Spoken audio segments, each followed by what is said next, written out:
Tu es morte pour nous. Ne reviens jamais ici, a hurlé ma mère par SMS après mon refus de payer le programme de coaching à 90 000 € de ma sœur. J'ai répondu, tu viens de te trancher la gorge. J'ai coupé leur robinet à billets et... Maintenant, ils supplient à genoux devant l'huissier. Je regardais l'écran de mon téléphone, mes doigts serrés si fort autour de l'appareil que mes jointures en étaient devenues blanches, douloureuses, presque bleutées. La lumière bleue froide du message illuminait mon visage, se reflétant de manière spectrale sur la vitre immense de mon bureau situé au 30e étage d'une tour de verre dans le quartier de la Défense. Dehors, Paris scintillait de mille feux, une mer de lumière indifférente, un océan de vie qui continuait de battre sans se soucier de mon monde qui s'écroulait. Les phares des voitures sur le périphérique n'étaient que des rivières de rubis et de diamants fluides, circulant dans les veines d'un monstre de béton. Mais à l'intérieur de ma poitrine, dans ce bureau climatisé et silencieux, tout venait de s'effondrer en un tas de cendres fumantes et froides. Tu es morte pour nous. Ne reviens jamais ici. Le message de ma mère, Josiane, s'affichait là, brutal, sans appel, flottant dans la bulle de conversation verte. Elle n'avait pas utilisé de point d'exclamation pour exprimer une colère chaude. Elle n'avait pas utilisé de majuscule pour hurler. Non, c'était pire que cela. C'était une affirmation froide, clinique, chirurgicale. C'était un constat de décès administratif, une excommunication familiale prononcée par la personne qui m'avait mise au monde. C'était la réponse que je recevais après 3 ans de sacrifices ininterrompus. Après 3 années où j'avais secrètement remboursé leurs échéances de prêts hypothécaires pour qu'ils ne perdent pas le toit au-dessus de leur tête.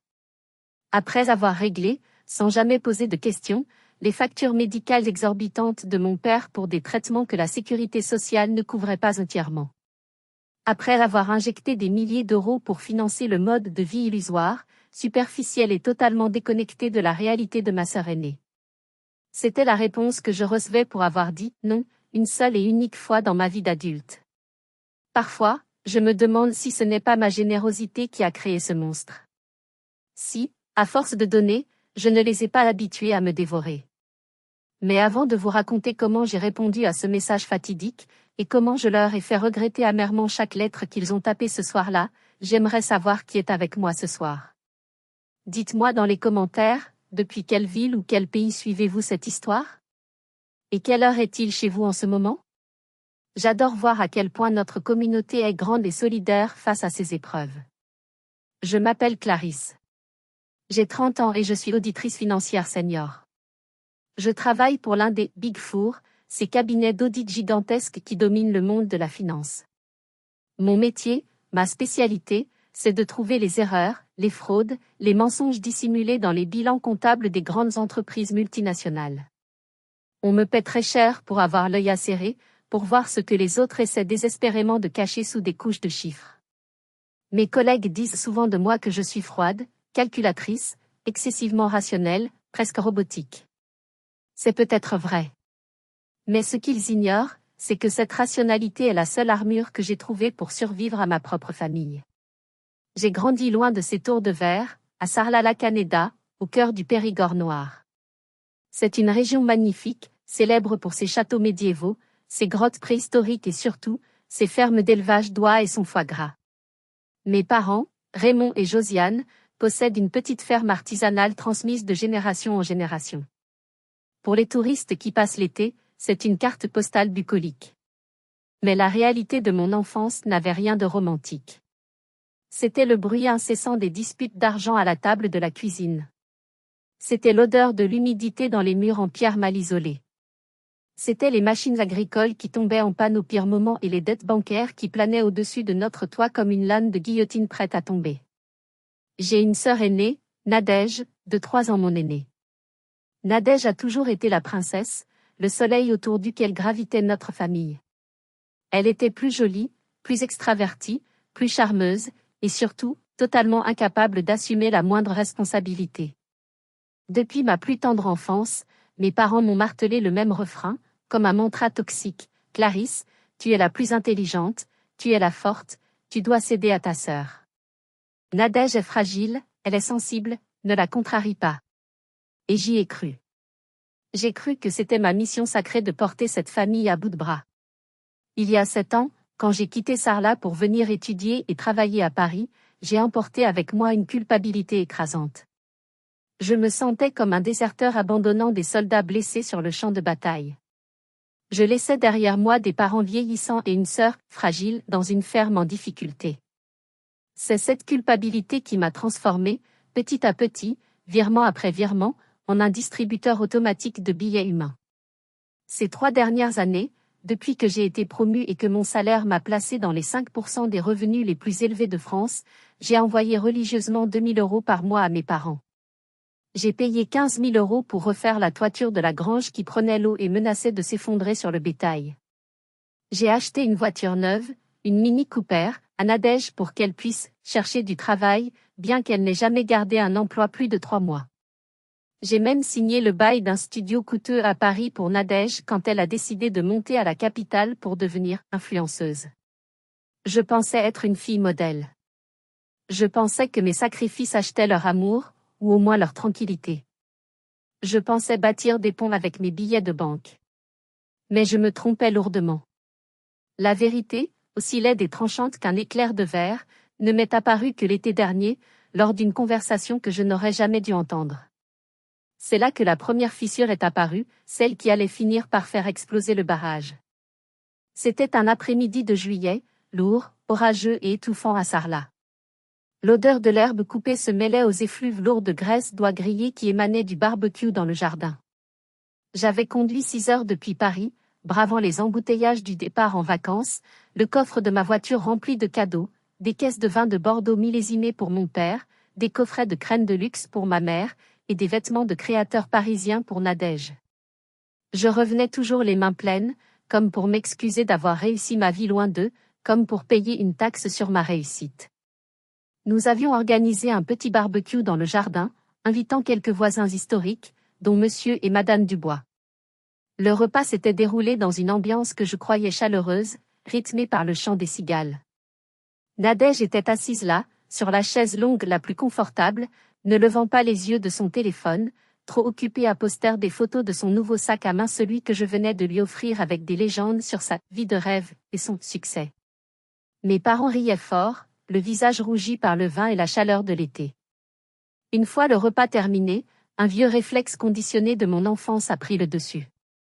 Pendant que tout le monde s'installait sous la tonnelle pour le café et le digestif, je me suis levée pour débarrasser. Je suis entrée dans la cuisine sombre et fraîche, j'ai retroussé les manches de ma chemise en soie hors de prix et j'ai plongé mes mains manucurées dans l'eau savonneuse de l'évier, face à une montagne d'assiettes grasses. La fenêtre de la cuisine, donnant sur la terrasse, était grande ouverte pour créer un courant d'air, et sans le vouloir, elle agissait comme un amplificateur acoustique parfait, portant jusqu'à moi chaque mot prononcé dehors. Je frottais une casserole brûlée quand la voix de ma mère, Josiane, m'est parvenue, claire, distincte et dépourvue de toute affection. Elle répondait à une remarque de Madame Dubois. « Vous avez bien de la chance, Josiane, » disait la voisine avec une pointe d'envie dans la voix. « Cette petite Clarisse, c'est une perle rare. Elle s'occupe de tout pour vous, on dirait. Avec une fille comme ça, vos vieux jours sont assurés, vous n'aurez jamais à vous inquiéter. » Mes mains se sont figées dans la mousse. J'ai retenu mon souffle, attendant une parole tendre, une reconnaissance, un simple « oui », nous sommes fiers d'elle. Mais ce que j'ai entendu m'a glacé le sang jusqu'aux orteils. Oh, tu sais, ma pauvre, a ricané ma mère, d'un rire sec et calculateur que je ne lui connaissais pas, ce n'est pas de la chance, c'est du calcul. Raymond et moi, on s'est saigné pour lui payer ses premières années d'études à Paris. On savait ce qu'on faisait. Clarisse, c'est notre plan épargne-retraite sur pattes. C'est notre investissement le plus rentable. Elle ne se mariera pas, elle est trop coincée, trop obsédée par son travail pour ça, et elle sait ce qu'elle nous doit. Le bruit de l'eau qui coulait semblait soudain assourdissant dans mes oreilles. Puis, la voix de Nadège s'est élevée, traînante, acide et pleine de mépris, c'est clair. Elle me le doit bien. J'ai sacrifié mes études pour rester ici à vous aider pendant qu'elle jouait à la grande dame parisienne. Maintenant qu'elle gagne des millions, c'est normal qu'elle paye pour moi. C'est la moindre des choses, c'est son loyer moral. C'était un mensonge éhonté. Nadège avait raté son baccalauréat 2 fois par pure paresse et avait refusé toutes les formations professionnelles que mes parents lui avaient proposées, prétextant que c'était indigne d'elle. Je n'avais rien volé. J'avais travaillé nuit et jour, enchaînant les petits boulots étudiants pour ne pas leur demander un centime après ma première année. Mon père, Raymond, a conclu avec un rire gras et satisfait, on a misé sur le bon cheval avec Clarisse. C'est la poule aux œufs d'or. Nadège, c'est pour l'ambiance et la beauté, Clarisse, c'est pour les factures. Chacun son rôle dans l'écosystème. Investissement. Poule aux œufs d'or. Payer les factures. Écosystème. Pas une fois le mot « fille » n'avait été prononcé. Pas une fois le mot « amour ». Ils parlaient de moi comme d'un actif boursier, d'une obligation financière dont ils attendaient les dividendes annuels. J'étais leur chose. Leur propriété. J'ai fermé le robinet. Une envie violente de sortir, de renverser la table, de casser cette vaisselle et de hurler ma rage m'a saisi. Je voulais leur jeter leur ingratitude au visage. Mais mes années d'audit m'ont appris une chose essentielle, quand on découvre une fraude massive, on ne panique pas. On ne crie pas. On rassemble les preuves, on analyse l'étendue des dégâts, et on prépare le rapport final qui fera tomber les têtes. J'ai essuyé mes mains, pris une grande inspiration pour ravaler mes larmes de rage, et je suis sortie sur la terrasse avec le sourire le plus faux de ma vie. J'ai continué à jouer la fille parfaite jusqu'à la fin du week-end. Mais à l'intérieur, quelque chose s'était brisé définitivement. Le lien sacré de la famille venait d'être tranché par la lame froide de leur cupidité. C'était un mardi matin, 3 semaines après ce fameux barbecue. J'étais plongé dans un audit complexe d'une fusion-acquisition, mon bureau couvert de dossiers, quand mon téléphone a vibré. C'était Nadège. D'habitude, Nadège ne m'appelait que pour 2 raisons très spécifiques, soit son plafond de carte bancaire était atteint et elle était bloquée à la caisse d'un magasin, soit elle avait des ennuis avec un propriétaire. Mais ce jour-là, sa voix était différente. Elle était électrique, rapide, presque maniaque, comme sous l'effet d'un stimulant puissant. Clarisse. Il faut que tu m'écoutes. J'ai enfin trouvé la clé. Je vais sortir de cette vie médiocre et prouver à tout le monde qui je suis, hurlait-elle presque dans le combiné. Je me suis massé les tempes, anticipant déjà le mal de tête. De quoi tu parles, Nadège? Calme-toi et respire. La liberté financière, Clarisse. Je vais devenir entrepreneur. J'ai été sélectionné, tu entends, sélectionné parmi des milliers pour rejoindre le « cercle des élites » d'Aymeric Valmont. Tu le connais forcément, c'est un génie. Il a des immeubles à Dubaï, il roule en Lamborghini, et il a une méthode révolutionnaire pour générer 20 000 € par mois en 90 jours grâce au dropshipping automatisé et à la crypto-monnaie. Je soupirai bruyamment. Le nom d'Aymeric Valmont m'était inconnu, mais la rhétorique était aussi vieille que le monde. C'était le chant des sirènes des escrocs modernes, promettant la richesse sans effort à des gens désespérés, naïfs et avides. Et combien coûte ce ticket magique pour le paradis, demandai-je, ma voix chargée d'un scepticisme lourd. Il y a eu un petit silence, puis Nadège a répondu, essayant de paraître décontractée et professionnelle, c'est un investissement, Clarisse, pas une dépense. Le programme Mastermind VIP coûte 95 000 €. Mais ça inclut un coaching personnalisé à vie, l'accès à son réseau secret d'investisseurs et une garantie de réussite. 95 000 €. La somme me donna le vertige. C'était le prix d'un studio en banlieue parisienne. C'était 3 années de salaire brut d'un ouvrier qualifié en France. Et ma sœur voulait jeter cette fortune dans la poche d'un inconnu sur Internet pour apprendre à devenir riche sans travailler. Nadège, tu es complètement folle, dis-je froidement, laissant tomber mon stylo. C'est une arnaque pyramidale. C'est du vent. Tu n'as pas cet argent. Personne ne te prêtera une telle somme. C'est pour ça que je t'appelle. Sa voix devint mielleuse, manipulatrice, jouant sur la corde sensible. Tu es ma petite sœur. Tu as tellement réussi. À quoi ça te sert tout cet argent qui dort en banque? Tu vas m'aider, n'est-ce pas? C'est l'occasion pour moi de ne plus jamais rien te demander. C'est un investissement pour la famille, pour notre avenir. Un investissement? Je laissai échapper un rire amer et incrédule. Tu appelles ça un investissement? J'appelle ça brûler de l'argent dans une cheminée. Je ne te donnerai pas un centime pour ça, Nadège. Pas un centime. C'est non. Le ton de Nadège changea instantanément. La douceur fit place à la haine pure, venimeuse. Tu es jalouse. C'est ça, hein? Tu as peur que je réussisse. Tu as peur que je devienne plus riche et plus célèbre que toi. Tu veux me garder sous ta botte pour te sentir supérieur avec ton petit costard de bureaucrate triste. Tu es pathétique, Clarisse, tu es une égoïste. Pense ce que tu veux, dis-je, sentant la colère monter en moi comme une marée noire. Mais ma réponse est non, définitivement non. Et je te préviens, ne touche pas à ça. Ce type va te détruire, il va te plumer. Je raccrochai brutalement. Mon cœur battait la chamade. Je savais que ce n'était pas fini. Nadège était tenace quand il s'agissait de l'argent des autres. Et pire que tout, je savais qu'elle irait pleurer chez nos parents, et qu'ils l'écouteraient. Arrêtons-nous un instant. Si vous étiez à ma place, avec ma sœur qui vous demande une fortune pour une arnaque évidente, et qui vous insulte quand vous refusez, qu'auriez-vous fait? Auriez-vous cédé pour avoir la paix? Ou auriez-vous tenu bon comme moi, quitte à passer pour la méchante? Dites-le moi en commentaire, je lis toutes vos réponses. Je ne pouvais pas simplement ignorer ça. Mon instinct professionnel a pris le dessus. Si je voulais sauver ma famille de cette folie, je devais prouver que j'avais raison.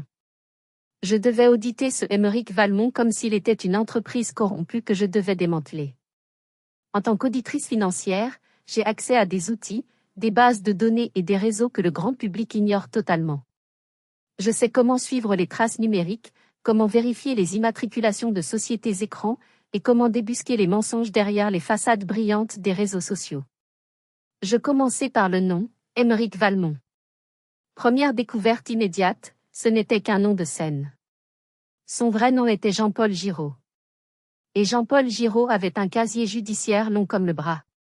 En 2018, il avait été condamné par le tribunal de commerce de Lyon pour banqueroute frauduleuse et avait écopé d'une interdiction de gérer une entreprise pendant 5 ans. Il vendait à l'époque des machines à filtrer l'eau, Miracle, qui n'étaient que des bouts de plastique importés de Chine à bas prix. Deuxième découverte, ses sociétés actuelles. Toutes ces entités étaient domiciliées à Malte et à Chypre, dans des boîtes postales partagées avec des centaines d'autres sociétés fantômes. Aucune activité réelle en France. Aucune déclaration fiscale. Son empire immobilier à Dubaï? J'ai utilisé la recherche inversée d'images sur ses photos Instagram. La villa de luxe était un Airbnb louable à la nuitée. La Lamborghini jaune était une location courte durée pour touristes. Même ses costumes semblaient loués. Tout était faux. Troisième découverte, les victimes. En fouillant les forums de discussion spécialisés et les groupes Facebook d'alerte aux arnaques, j'ai trouvé un groupe nommé « Collectif Victimes Giraud Valmont ». Il y avait plus de 400 membres. Des histoires tragiques de retraités ayant perdu leurs économies de toute une vie, de jeunes étudiants ayant contracté des crédits pour payer ces formations vides de sens. C'était un système de Ponzi classique, enrobé de marketing digital agressif et de promesses de bonheur. C'était pire que ce que je pensais. Ma famille ne s'apprêtait pas à faire un mauvais investissement, ils s'apprêtaient à se jeter volontairement dans la gueule d'un loup affamé. J'ai passé le reste de la nuit à compiler un dossier complet. 15 pages de preuves irréfutables, sourcées et vérifiées. J'ai joint les extraits de jugement, les preuves de fausse domiciliation, les témoignages déchirants des victimes ruinées. J'ai rédigé le tout avec la précision chirurgicale d'un rapport d'audit, sans émotion, juste des faits bruts, froids et vérifiables. Au petit matin, les yeux cernés mais l'esprit clair, j'ai envoyé ce dossier par email à mon père, ma mère et Nadège. J'ai ajouté un message simple en objet. Urge, lisez ceci avant de faire quoi que ce soit. Cet homme est un criminel. Ne lui donnez pas 1 euro. Je fais ça pour vous protéger. J'ai appuyé sur « Envoyer » avec un sentiment de devoir accompli. Je pensais naïvement que la logique l'emporterait. Je pensais que face à la preuve écrite, légale et indéniable qu'ils allaient se faire escroquer, ils reculeraient immédiatement. J'avais oublié une règle fondamentale de la psychologie humaine, surtout chez les gens qui rêvent d'argent facile, il est plus facile de tromper les gens que de les convaincre qu'ils ont été trompés. L'espoir est une drogue puissante, et ma famille était en pleine overdose. Le silence a duré 2 jours. Pas de réponse à mon email. Pas d'appel. Juste un silence lourd et menaçant. Puis, le dimanche soir, mon téléphone a sonné. C'était un appel vidéo de groupe. J'ai décroché, espérant des remerciements, ou au moins des excuses pour les insultes de Nadège. L'image est apparue. Ils étaient tous les 3 assis dans le salon familial à Sarlat, serrés les uns contre les autres sur le canapé en velours usé. Mon père, ma mère, Nadège. Ils avaient l'air graves, solennels, unis dans leur folie, comme un tribunal s'apprêtant à prononcer une sentence contre l'hérétique que j'étais. « Avez-vous lu mon dossier ?» demandai-je d'emblée, sans même dire bonjour, ma voix trahissant mon anxiété. « Vous avez vu qui est vraiment ce type ? Vous avez vu les jugements ? » Mon père, Raymond, a balayé l'air de la main avec mépris, comme s'il chassait une mouche gênante. « On n'a pas besoin de lire tes papiers, Clarisse. Tu crois toujours tout savoir mieux que tout le monde avec tes diplômes parisiens. Tu es tellement arrogante, tu penses qu'on est des imbéciles de la campagne. » Je restais bouche bée, stupéfaite. Arrogante ? Papa, c'est un criminel condamné. C'est écrit noir sur blanc. Ce n'est pas mon opinion, c'est la loi.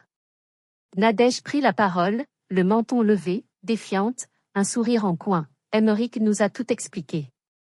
Il nous a prévenus, tu sais. Il a dit que les gens du système, comme toi, les esclaves du salariat, essaieraient de nous décourager par jalousie.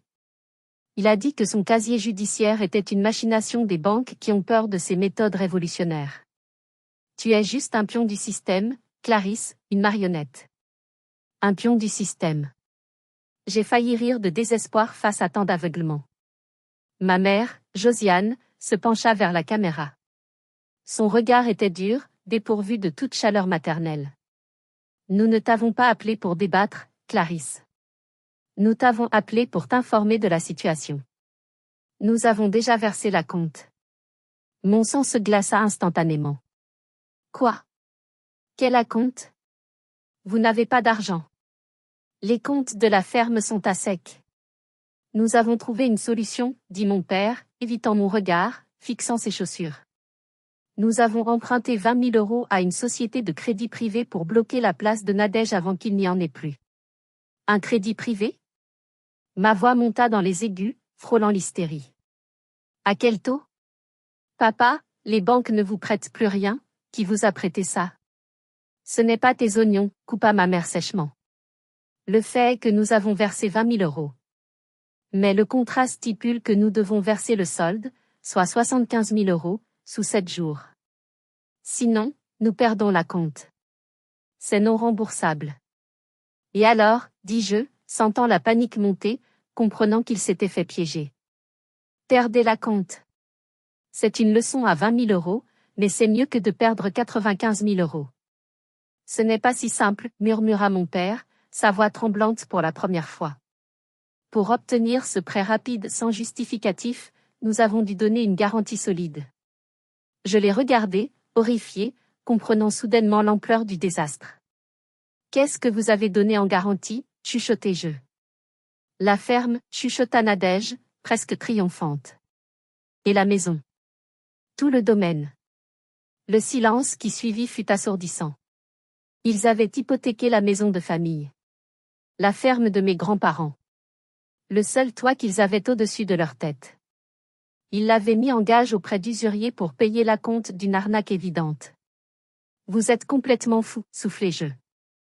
Vous avez tout risqué sur une arnaque ?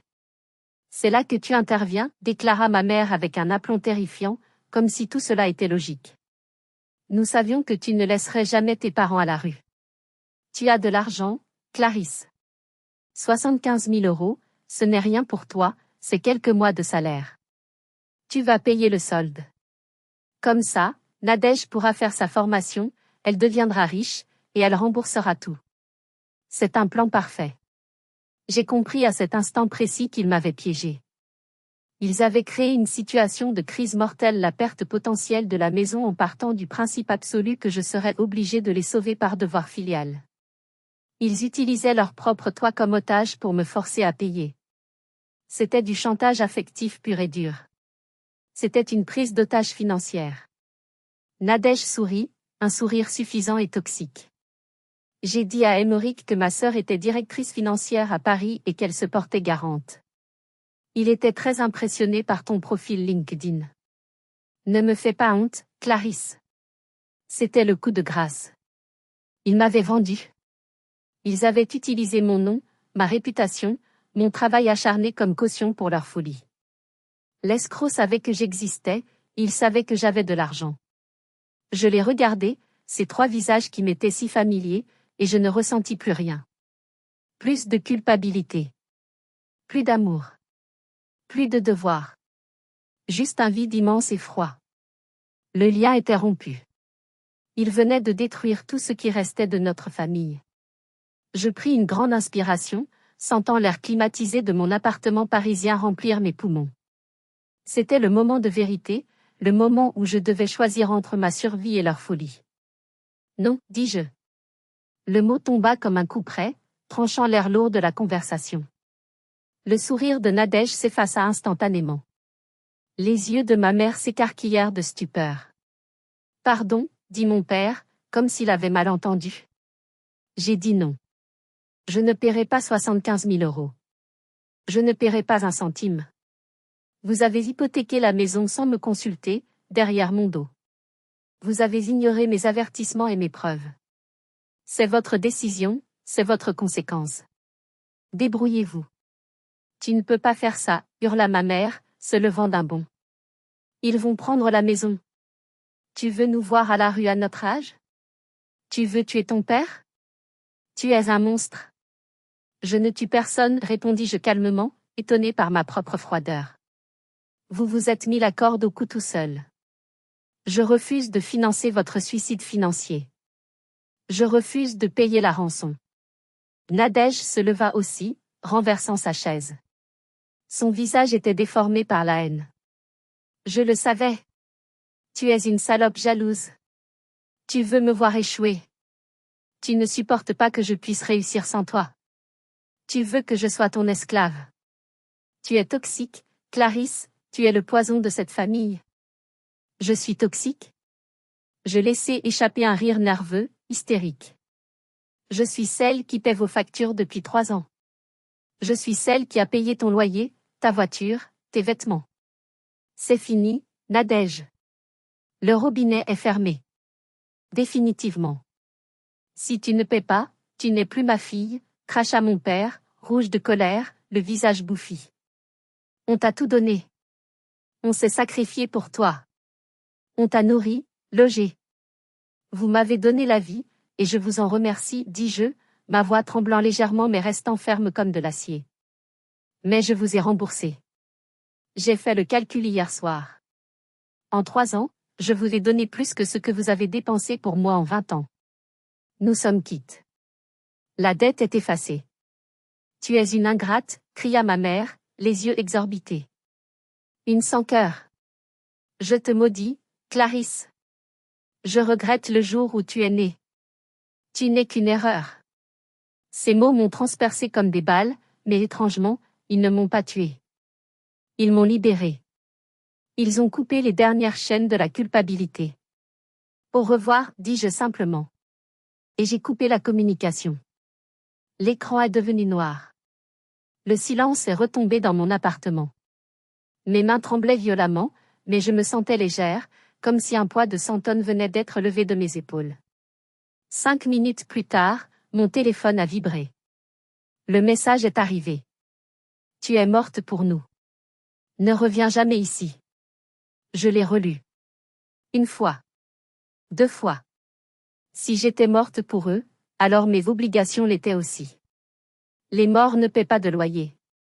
Les morts ne remboursent pas de crédit. Les morts ne sont plus des plans d'épargne retraite. Les morts sont libres. Je me suis levée, je suis allée vers mon bureau et j'ai ouvert mon ordinateur. J'ai sorti mon fichier Excel budgétaire. Très bien, murmurai-je à moi-même, un sourire triste aux lèvres. Maman, tu viens de signer ton propre arrêt de mort financier. Tu voulais que je sois morte? Alors regarde à quoi ressemble ta vie sans moi. J'ai pris mon téléphone, non pas pour répondre, mais pour appeler ma banque. La campagne de nettoyage commençait maintenant, et elle allait être impitoyable. Dès le lendemain matin, lundi, j'ai agi avec la froideur méthodique et l'efficacité redoutable d'un liquidateur judiciaire. J'ai traité ma famille comme une filiale déficitaire et frauduleuse qu'il fallait fermer d'urgence pour sauver la maison mère, moi-même. Première étape, la banque.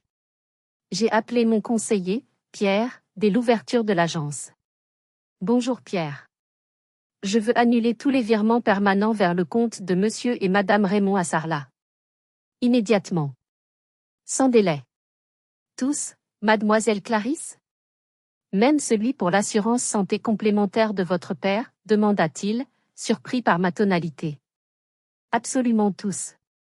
Et concernant la carte de crédit secondaire American Express au nom de Nadège, déclarez-la perdue, volée, ce que vous voulez, et bloquez-la définitivement. Je ne veux plus qu'un seul centime ne sorte de ce compte. Très bien, c'est noté. C'est fait. Je visualisais la scène avec une satisfaction sombre, Nadège essayant de payer son déjeuner dans un café parisien branché, tendant sa carte avec arrogance, et le terminal affichant « Paiement refusé » en lettres rouges. Un petit sourire cruel s'est dessiné sur mes lèvres. Deuxième étape, le logement. J'ai appelé Monsieur Bernard, le propriétaire de l'appartement que Nadège occupait dans le 11e arrondissement. Monsieur Bernard, ici Clarisse. Je vous informe officiellement que je résilie mon cautionnement solidaire pour le bail de ma sœur. Je paierai le loyer de ce mois-ci, mais ce sera le dernier. Envoyez-lui un préavis dès aujourd'hui. Monsieur Bernard a paniqué, mais mademoiselle, votre sœur n'a pas de revenus. Elle ne pourra pas payer. Ce n'est plus mon problème, monsieur Bernard. Je vous conseille d'agir vite. Troisième étape, les fournisseurs. J'ai appelé le fournisseur de grains et de matériel agricole à Sarlat, chez qui j'avais ouvert un compte client pour que mon père puisse se servir librement. Fermez le compte de la ferme Raymond. À partir d'aujourd'hui, c'est paiement comptant ou rien. Je ne couvre plus aucune ardoise. Quatrième étape, la voiture. La Mini Cooper que Nadège conduisait était à mon nom. Je l'avais achetée, assurée, et immatriculée à mon nom propre. Je me suis rendu au commissariat de police de mon quartier. Je souhaite déposer une main courante pour usage abusif de véhicule. Ma sœur refuse de me rendre ma voiture. J'ai ensuite envoyé un courrier recommandé avec accusé de réception à Nadège. Tu as 48 heures pour ramener la voiture à Paris et me remettre les clés. Sinon, je la déclare volée et la police viendra te chercher. De retour chez moi, j'ai fait le total de ce que j'avais dépensé pour eux en 3 ans sur mon tableau Excel. Rénovation de la ferme, 15 000 €. Dette bancaire de mon père, 45 000 €. La voiture, 28 000 €. Loyer de Nadège, 3 ans, 54 000 €. Virement mensuel aux parents, 72 000 €. Assurance, voyage, cadeaux, imprévus, environ 66 000 €. Total, 280 000 €. J'avais investi une fortune, le prix d'une vie de travail pour certains, dans un puissant fonds. J'avais acheté leur affection, et le produit s'était révélé défectueux. J'arrêtais les frais. C'était terminé. Vers midi, tout était fait. J'avais coupé tous les vivres. J'avais érigé un mur financier impénétrable autour de moi. J'avais coupé le cordon ombilical toxique qui me reliait à eux. Bien sûr, la réaction ne s'est pas fait attendre. Mon téléphone a commencé à exploser comme une bombe à retardement. 10 appels manqués de Nadège. 20 de ma mère. Des messages vocaux hystériques, pleurant, hurlant. Des SMS d'insultes. Tu vas nous tuer, salope, voleuse. Je n'ai pas répondu. J'ai mis mon téléphone en mode « ne pas déranger ». Je les laissais mariner dans leur propre jus, dans la panique qu'ils avaient eux-mêmes créée. Ils voulaient que je sois morte? Très bien, je leur offrais le silence d'outre-tombe. Mais avant de tourner la page complètement, je devais vérifier une dernière chose. J'avais un soupçon grandissant concernant la vie parisienne de Nadège. Je savais qu'elle me mentait, mais je ne savais pas à quel point. Si vous êtes arrivé jusqu'ici, laissez un commentaire pour nous dire ce que vous auriez fait à la place du personnage principal. Vous pouvez aussi écrire simplement le chiffre 1 pour montrer que vous suivez encore. Et dites-nous, vous regardez cette histoire depuis quelle région ou quel pays? J'ai contacté un ami de fac, François, ancien policier reconverti en détective privé spécialisé dans les fraudes aux assurances. Je lui ai demandé une faveur personnelle. François, jette un œil à ce que fait ma sœur à Paris. Je veux savoir où va mon argent exactement. J'ai un mauvais pressentiment. 2 jours plus tard, il m'a envoyé un dossier numérique sécurisé. Ce que j'y ai découvert m'a donné la nausée et a confirmé mes pires craintes. Sur Instagram, Nadège était une star. Elle postait des photos de plats gastronomiques, de cocktails sur des rooftops avec vue sur la Tour Eiffel. Elle posait avec des sacs de luxe, clairement des contrefaçons grossières. Ces légendes étaient inspirantes et délirantes. Le succès est une décision, merci l'univers pour cette abondance, girl boss en action, ma vie est un rêve. Elle taguait des lieux où elle ne mettait jamais les pieds. Mais la réalité capturée par l'objectif impitoyable de François était sordide.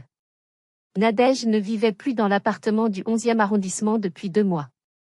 Elle avait été expulsée par le précédent propriétaire, avant Monsieur Bernard. J'avais dû changer le bail sans trop poser de questions, croyant à une excuse bidon, parce qu'elle avait transformé l'appartement en chenil insalubre, élevant illégalement 3 chiens de race sans les sortir. Alors où vivait-elle? Elle squattait un studio insalubre en banlieue nord, à Saint-Denis, avec un certain Kevin. Kevin était un digiraté qui passait ses journées à fumer des substances illicites et à jouer à la console. L'argent du loyer que je lui envoyais? 1500 € par mois. Elle ne le gardait pas pour se loger. Elle l'utilisait pour entretenir Kevin, acheter de la drogue douce, de la malbouffe et des vêtements de marque pour ses photos Instagram. Il y avait une vidéo prise à la dérobée par François. On y voyait Nadège en pyjama sale, hurlant sur Kevin dans la rue, l'air hagard, les traits tirés, une cigarette au bec, loin, très loin de l'image glamour qu'elle vendait sur le net. Elle avait l'air d'une épave. J'ai réalisé avec horreur que je n'avais pas financé les rêves de ma sœur. J'avais financé sa déchéance. J'avais été son enablé, facilitant sa chute en la protégeant des conséquences de ses actes, en lui donnant de l'argent facile qui la détruisait. C'était fini. J'avais toutes les preuves. Si jamais elle essayait de me salir publiquement, j'avais de quoi détruire sa fausse réputation en un clic. J'avais de quoi montrer au monde qui était la vraie Nadège. Pendant ce temps, à Sarlat, la situation devenait critique. Les 7 jours étaient passés. L'acompte de 20 000 € était perdu. Et les usuriers commençaient à frapper à la porte de la ferme. 10 jours après ma mort officielle pour la famille, la panique s'est installée pour de bon. La réalité financière les frappait de plein fouet. Les créanciers du prêt privé ne plaisantaient pas. Ils avaient envoyé une mise en demeure par huissier, doublée de visites intimidantes de gros bras à la ferme. Si les 20 000 €, plus les intérêts de retard exorbitants qui s'accumulaient chaque jour, n'étaient pas remboursés, ils saisiraient la maison. La clause était claire. Mes parents avaient signé un pacte avec le diable sans lire les petits caractères, aveuglés par l'appât du gain. De son côté, Nadège était aux abois à Paris. Sa carte bloquée signifiait plus de nourriture, plus de cigarettes, plus de vie. Kevin l'avait mise dehors dès que l'argent avait cessé de couler. Elle dormait dans sa voiture, ou chez des connaissances douteuses. C'est là qu'ils ont tenté leur coup le plus bas. Le jeudi midi, mon téléphone de bureau a sonné. C'était ma mère. J'ai décroché, prête à raccrocher, mais ses hurlements m'ont figé sur place. Tu as tué ton père. Clarisse. Assassin. Il est par terre. Il ne respire plus. C'est le cœur. C'est ta faute. Mon cœur a raté un battement. Une sueur froide a coulé dans mon dos. Quoi? Qu'est-ce qui se passe? Calme-toi. Il a fait une crise cardiaque quand les huissiers sont passés. Il s'est effondré dans la cuisine. L'ambulance l'emmène. Il faut de l'argent pour l'opération. Vire l'argent tout de suite ou il va mourir. Clarisse, Je t'en supplie, ne sois pas un monstre. Elle a raccroché. Je suis restée assise, tremblante, incapable de bouger. Le doute m'a assailli. Et si c'était vrai? Et si je l'avais vraiment poussé à bout? Mon père avait de l'hypertension, du cholestérol. Le stress pouvait être fatal. Étais-je devenue une parricide? Je me suis levée pour partir, pour courir à ma voiture et foncer vers le sud. Mais arrivée à l'ascenseur, je me suis arrêtée. Une voix dans ma tête, ma voix d'auditrice, celle qui remet toujours tout en question, m'a chuchoté: vérifie. Ne fais pas confiance, vérifie. En France, on n'a pas besoin de virer de l'argent tout de suite pour une opération d'urgence vitale. L'hôpital soigne d'abord, discute finance ensuite. Pourquoi demandait-elle de l'argent maintenant, tout de suite? Je suis retournée à mon bureau, les mains moites, et j'ai appelé l'hôpital de Sarlat. Je connaissais le numéro par cœur. Bonjour, ici Clarisse, la fille de Raymond. Est-il admis aux urgences? Est-il vivant? L'infirmière m'a passé le médecin de garde, le docteur Martin, un vieil ami de la famille. Docteur, ma mère dit qu'il fait une crise cardiaque massive, qu'il faut opérer. Le docteur Martin a soupiré, un long soupir de fatigue. Calmez-vous, Clarisse. Votre père est bien là. Mais son cœur va très bien. Il a fait une crise de panique, une grosse crise d'angoisse. Il hyperventilait. Et il a aussi une grosse indigestion, sans doute trop de charcuterie et de stress. Il n'y a aucun danger vital. Il est juste très agité et demande à sortir parce qu'il a peur de laisser la maison vide. J'ai fermé les yeux, sentant la colère remplacer la peur. Ils avaient menti. Ils avaient simulé une crise cardiaque mortelle pour me soutirer de l'argent en urgence, probablement pour payer les usuriers qui menaçaient la maison. C'était monstrueux. C'était impardonnable.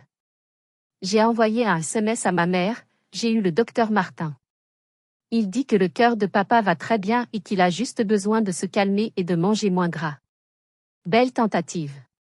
Ne m'appelle plus jamais pour une fausse urgence. Vous venez de perdre le peu de crédibilité qu'il vous restait. C'était le point de non-retour. Ils avaient franchi la ligne de l'humanité. Ils n'étaient plus mes parents. Ils étaient des prédateurs prêts à tout pour survivre. Quand la carte de la maladie a échoué, ils ont joué celle de la pression sociale. En psychologie, on appelle ça les flying monkeys, les singes volants, en référence aux magiciens d'Oz. Ce sont les émissaires que le manipulateur envoie pour attaquer sa victime. Ma tante Martine, mes oncles, mes cousins, mon téléphone n'arrêtait pas de sonner. Ils avaient lancé une campagne de diffamation. Clarisse, comment peux-tu? Tes parents vont perdre leur maison à cause de toi. Tu es riche, pourquoi tu es si méchante? On ne lave pas son linge sale en public, aide-les, c'est ta famille. Ils avaient raconté à toute la famille que j'avais volé de l'argent à mes parents, que je les avais abandonnés par caprice. J'étais devenue le monstre de l'histoire, la méchante sorcière de l'Ouest. Au lieu de me justifier un par un, j'ai choisi l'option nucléaire. J'étais fatiguée de jouer la gentille. J'ai pris une capture d'écran de mon tableau Excel récapitulatif des 280 000 € versés. J'ai scanné le contrat de prêt usuraire qu'ils avaient signé pour l'arnaque. J'ai ajouté les preuves de l'arnaque d'Émeric Valmont et les photos de la vie débauchée de Nadège. J'ai envoyé tout cela dans le groupe WhatsApp familial La Famille Heureuse, quelle ironie mordante. J'ai ajouté un message, voici la vérité. Voici où est passé mon argent. Voici comment ils ont hypothéqué la maison pour une arnaque pyramidale. Si l'un d'entre vous veut les aider, je vous envoie le RIB des usuriers. Cotisez-vous. Moi, j'ai fini. Je quitte ce groupe. Puis j'ai quitté le groupe. Le silence radio a été immédiat. Plus personne n'a osé m'appeler pour me faire la morale. La honte avait changé de camp. Pendant ce temps, la nouvelle tombait aux informations nationales, Émeric Valmont avait disparu avec la caisse. Le site web était fermé. Des milliers de plaintes étaient déposées. C'était officiel, l'argent était perdu à jamais. Ma famille était seule face à son destin. La maison allait être saisie dans 48 heures. Ils étaient au bord du gouffre. La nuit du samedi au dimanche a été la plus longue de ma vie. Je savais qu'ils étaient au bout du rouleau. Je m'attendais à tout. À 3 heures du matin, mon téléphone a sonné. C'était un numéro inconnu. J'ai décroché, le cœur battant. C'était la police de Paris. Mademoiselle Clarisse? Nous avons récupéré une jeune femme sur le pont Neuf. Elle voulait sauter. Elle est en état de choc. Elle n'a que votre numéro sur elle. C'était Nadège. J'ai foncé au commissariat. Quand je l'ai vue, enroulée dans une couverture de survie grise, tremblante, sale, les yeux vides, ma colère s'est évaporée. Il ne restait que de la pitié. Elle avait tout perdu. Ses illusions, son orgueil, son faux petit copain, son toit. Elle était brisée. Elle avait touché le fond. Je l'ai ramenée chez moi. Je l'ai mise sous la douche. Je lui ai donné de la soupe. Elle n'a pas dit un mot, elle pleurait en silence. Puis j'ai appelé mes parents. Ils étaient en larmes. La fierté avait disparu. Ils étaient terrifiés à l'idée de dormir sous les ponts. Je vais vous aider, ai-je dit, ma voix blanche, dénuée d'émotion. Mais cette fois, c'est moi qui fixe les règles. Et ce seront des règles d'acier. Le lendemain, j'ai convoqué mon notaire en urgence. J'ai rédigé un plan de sauvetage. Ce n'était pas un don. C'était une prise de contrôle hostile de ma propre famille. Je suis descendue à Sarlat avec Nadège. La réunion a eu lieu dans la cuisine, la même où j'avais entendu leur trahison des mois plus tôt. L'atmosphère était funèbre. J'ai posé le dossier sur la table en formica. Voici l'offre, dis-je.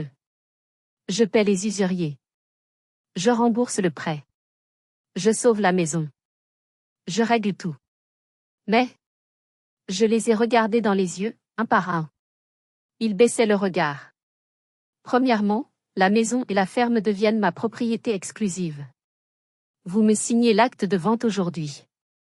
Je vous laisse l'usufruit, c'est-à-dire le droit d'y habiter, tant que vous vivez et que vous entretenez le bien. Mais la maison est à moi. Vous ne pouvez plus jamais l'hypothéquer, la vendre ou faire quoi que ce soit avec. Mon père a baissé la tête et a hoché oui. Il savait qu'il avait perdu son royaume. Deuxièmement, Nadège. Tu restes ici. Tu es interdite de Paris. Tu travailleras à la ferme 40 heures par semaine. Tu nettoieras les enclos, tu nourriras les oies, tu feras le travail que tu as toujours jugé indigne. Je te verserai le SMIC, dont je prélèverai 70% pour rembourser ta dette envers moi. Pas de téléphone, pas d'Instagram pendant 1 an. Tu vas apprendre la valeur de l'argent. Nadège a pleuré, mais elle a signé. Elle savait que c'était ça ou la rue, la faim, et le froid. Troisièmement, thérapie familiale obligatoire. Si vous ratez une séance, je vends la maison et je vous mets en maison de retraite publique. Ils ont tout signé. Ils n'avaient pas le choix. J'avais acheté leur survie au prix de leur liberté. J'étais devenue la maîtresse du jeu. Cela fait maintenant 2 ans que j'ai pris le contrôle. La semaine dernière, j'ai reçu un courrier du tribunal. Jean-Paul Giraud, Émeric, a été arrêté en Thaïlande et extradé vers la France. Il va pourrir en prison pour de longues années. C'est une maigre consolation, mais c'est une fin juste. Mais le plus grand changement a eu lieu à Sarlat. La ferme, sous ma gestion rigoureuse et mes tableaux Excel, est devenue rentable. J'ai forcé mes parents à moderniser, à couper les coûts inutiles, à travailler intelligemment.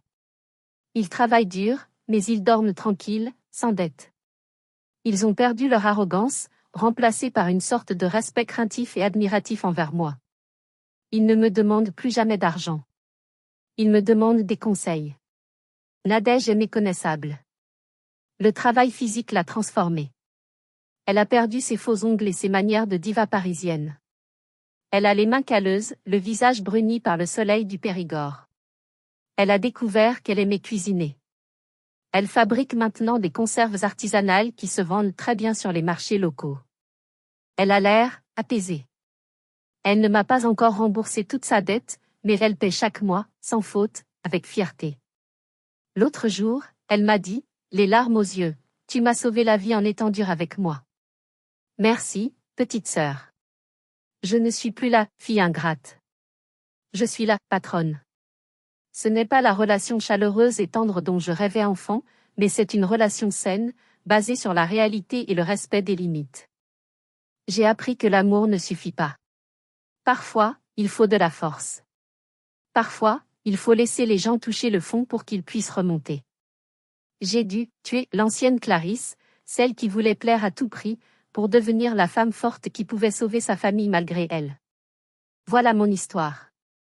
C'est une histoire de trahison, de douleur, mais aussi de reconstruction. J'ai dû prendre des mesures extrêmes pour protéger mon avenir et finalement, celui de ma famille. Et vous?